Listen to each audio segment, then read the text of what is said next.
What questions should you ask a consultant when discussing endometriosis, whether discussing symptoms, investigation of symptoms, or surgery? Endometriosis is a multifaceted condition, triggering an array of symptoms, from digestive issues to bladder incontinence to extreme pain. Symptoms can be triggered by endometriosis inflammation alone, or via endometriosis growths, whether that's lesions or adhesions or endometriomas, chocolate cysts. It's true that endometriosis can develop on any organ, and if left untreated, it can lead to organ dysfunction and even organ failure. Now, women have been gaslit and dismissed pretty much since hysteria became a diagnosis for women in pain back in ancient Greek times. I'm talking emotional pain, physical pain, psychological pain, you name it. Centuries later, today, we're still made to feel hysterical and irrational when discussing the extremity of our endometriosis symptoms, simply being told it's just a bad period. Well, now we know that 1, periods aren't actually meant to be excruciatingly painful, and 2, endometriosis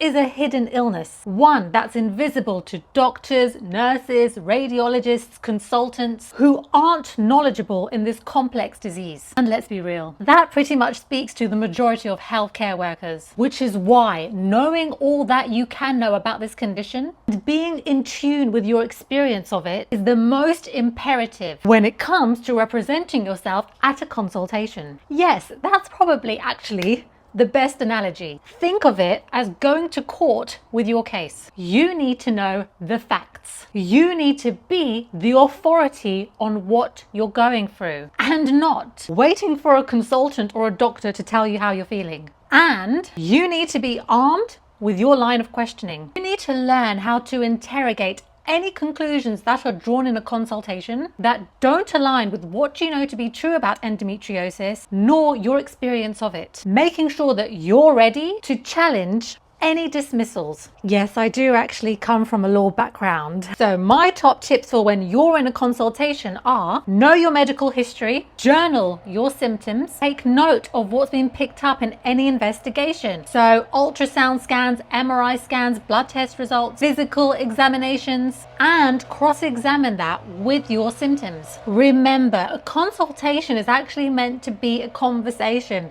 There's meant to be back and forth. You're not supposed to be just dictated to. Let me use a personal experience. You've got bladder symptoms, you've got bladder urgency, frequency, bladder incontinence, reoccurring UTIs or UTI-esque symptoms and no evidence of an infection. Yet investigations performed detect 0 bladder endometriosis. No MRI report, no ultrasound report refers to any bladder endometriosis. That is a conversation to be had with the consultant. I am experiencing X, Y, and Z symptoms. Given that even an MRI isn't 100% accurate with detecting endometriosis, especially superficial endometriosis, can we discuss the possibility of my bladder needing treatment during surgery? How will that work given that I have the symptoms and there is no other valid explanation for it other than endometriosis? And this was quite literally the case for me. Nothing detected there aside from my diagnostic laparoscopy 9 years ago, of which I have no written report or confirmation of, so it's just my word, which was never taken seriously.